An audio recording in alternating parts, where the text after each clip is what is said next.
Hello, this is Mary. Today I will introduce to you the difference the traditional U-lock and our U-Smart lock. This is the traditional U-lock. You can see it only can unlock with the key.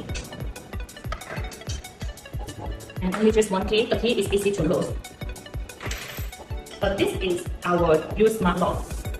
The unlock function is the fingerprint and the keyhole, and also have the APP.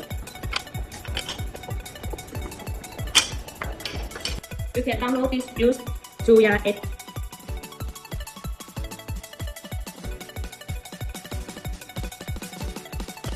Now we can use the fingerprint to unlock. Of course, if you worry about the charge and the battery, we also have the key unlock function. This is the keyhole, and we also have the thing to protect it.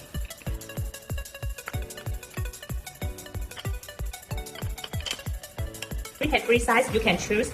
This is the short one, the medium one, and this is the longest. Which one you like?